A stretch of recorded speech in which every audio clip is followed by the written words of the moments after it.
नमस्कार। मैं नीलेश महाबलेश्वर से आपका स्वागत कर रहा हूँ। बेहद खूबसूरत जगह है। जंगल, झाड़, पहाड़, सारे नेचुरल एलिमेंट्स, बर्ड्स। आपको शायद बैकग्राउंड में कहीं पक्षियों की आवाज़ भी सुनाई दे रही होगी। और सामने ये धुंध दिखाई दे रहा होगा। यहाँ पर ये जो धुंध है आपको 100 मीटर से ज़्यादा का विजिबिलिटी नहीं दे रहा है। थोड़ी देर पहले तो मुझे लग रहा था कि ये 50 मीटर से भी ज़्यादा का विजिबिलिटी नहीं है। ये जो धुंध है, 2-3 दिन पहले मैं एक कॉन्फ्रेंस में था पुणे में। वहाँ पर हम लोग 4 दिन बैठे रहे थे और उस कॉन्फ्रेंस में भारत के जितने भी धुरंधर इन्वेस्टमेंट वैज्ञानिक हैं वो सभी आए हुए थे और सब अपना अपना विचार प्रकट कर रहे थे। लेकिन उन सबके विचारों में जो एक बात निकल कर आई और जो वो क्लियर कट नहीं कह रहे थे, लेकिन between the lines, between every conversation that they were having, उसमें ये था कि आगे धुंध है, वहाँ पर बाज़ार में अभी क्लैरिटी नहीं है। इसके पहले मैं ये कह रहा था कि ट्रंप बढ़ने नहीं देगा। एक भले आदमी ने कहा, अरे भाई इसको, ट्रंप को खाली दोष मत दो, ये कहो वैल्यूएशन बढ़ने नहीं देगा और लिक्विडिटी घटने नहीं देगा। More practical. ये एक बेंगलो है, इवानहो नाम लिखा हुआ है।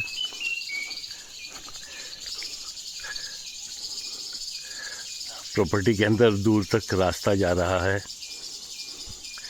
और कोई बहुत बड़ी प्रॉपर्टी है, लेकिन ये ओनर के लिए फाइनेंशियली कितनी बेनिफिशियल है ये तो वही जाने। हाँ, उन्हें ये ज़रूर लगता होगा कि हाँ, मेरी इतनी बड़ी प्रॉपर्टी है, इतनी अच्छी प्रॉपर्टी है। तो ये हम लोगों के बहुत सारे इन्वेस्टमेंट हैं जो इसी तरह का एहसास कराते होंगे कि अरे ये मेरा शेयर है, ये कंज्यूमर जाइंट है, ये मिडिल जाइंट है और कहाँ जाएगा। लेकिन मुद्दा ये है कि वो आपको क्या देता है। मारुति वालों का जो पहले ऐड होता था, कितना देती है। तो इस धुंध से निकल कर के कहीं हम लोगों को ये भी अपने आप से ये प्रश्न करना होगा, कितना देती है, देती भी है या नहीं देती है।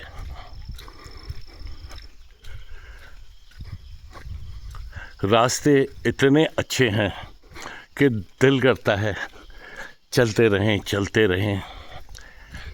वीराना पेड़ पौधे, जंगल, खामोशी सुनना है तो यहाँ है।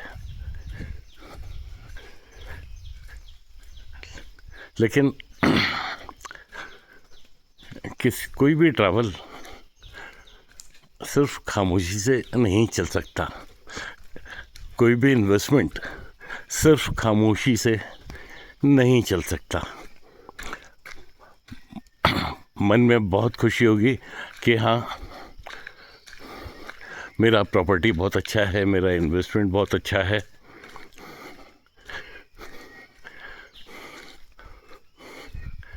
अब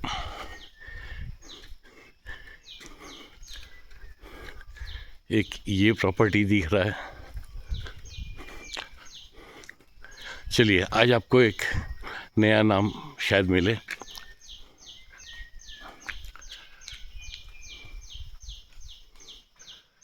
राजा ऑफ मुधोल। ये है कहाँ भाई?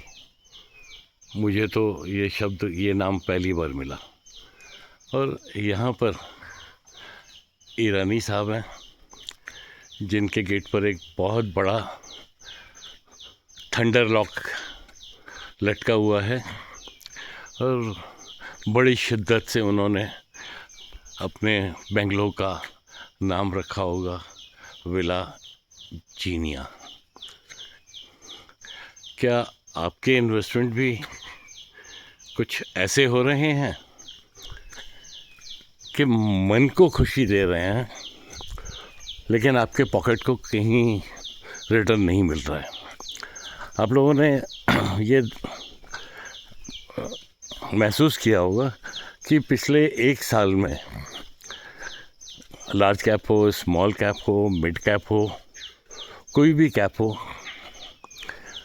उसने एवरेज 3 से लेके 6% का, ये देखिए, ये इन्होंने किसी ने बड़े शौक़ से यहाँ पर बनवाया होगा। और शायद उस ज़माने में इन्होंने रोशनी का जुगाड़ किया होगा इसके थ्रू। तो ये सिर्फ आपके इन्वेस्टमेंट सिर्फ रोशनी देने वाले हैं क्या?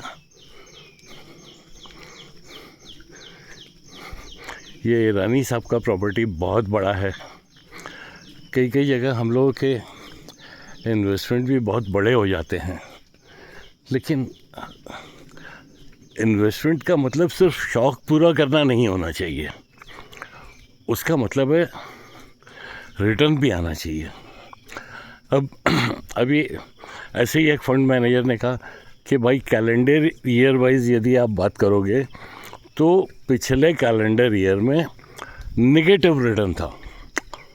That was news for me also, क्योंकि उस तरीके से मैंने नहीं देखा। जब हम लोगों से बात करते हैं, मिलते हैं, तो हम लोगों को नए नए पर्सपेक्टिव मिलते हैं, थीमेटिक्स वगैरह वगैरह दुनिया की बातें हुई। अब सारी बातें एक बार ही करना उचित नहीं है।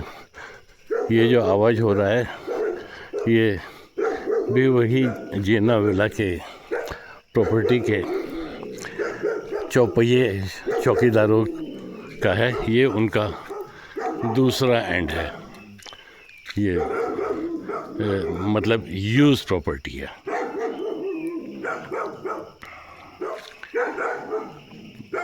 आगे भी धुंध ही धुंध है। चलते चलते मैं इसी प्रॉपर्टी का,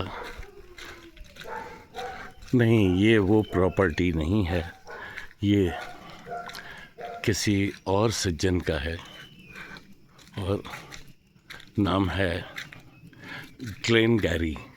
लेकिन ये ज़रा बेहतर तरीके से मेंटेन है, ज़रा नहीं काफ़ी। ताला तो यहाँ भी दिख रहा है, लेकिन ये समझ में आ रहा है कि इस प्रॉपर्टी के मालिक ने अपने प्रॉपर्टी पर ध्यान दिया है और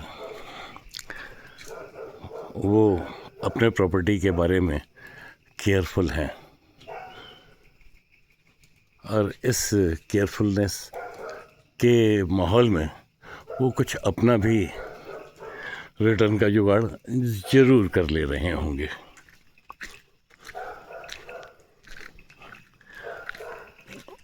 शायद आपने नोटिस किया होगा कि इस अभी तक के 9 मिनट की यात्रा में मुझे कोई भी आदमी, आदमजात, व्हीकल कुछ दिखाई नहीं दिया है। जंगल जैसी शांति और जंगल वाले शोर। और वक्त के हिसाब से धुंध भी कम हो रहा है। हम लोगों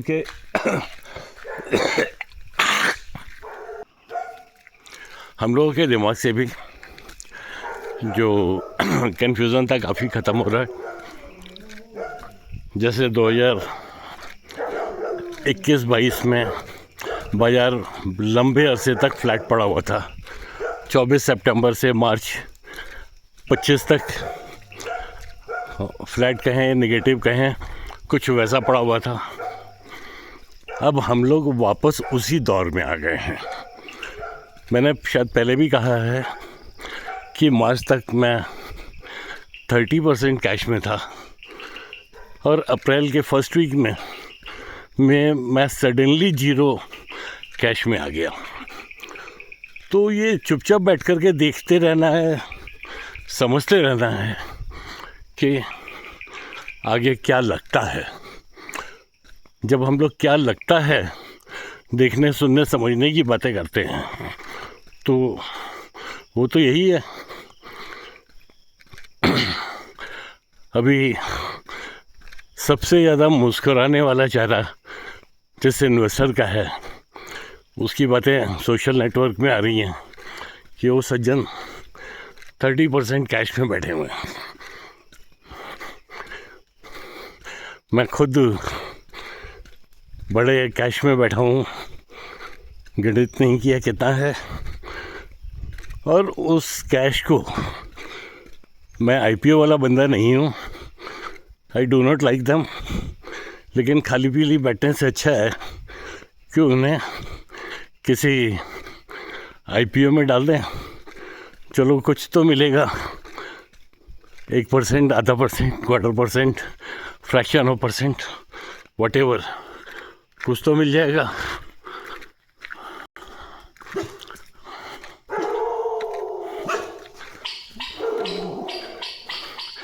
ये इन्वेस्टमेंट की जर्नी में भी ऐसे पड़ाव आते रहेंगे और हमें, आपको, हम सबको इसी तरह आगे बढ़ते रहना होगा। इनके डर के मारे पीछे नहीं हटना है। कदम से कदम मिलाए जा वीर जवान, चले चल।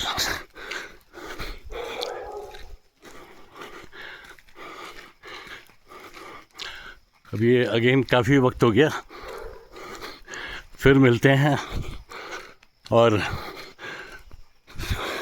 फिर जो फर्दर समझ में आएगा उसकी बातें करेंगे।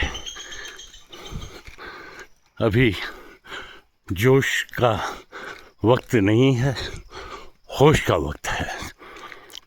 Bye, see you.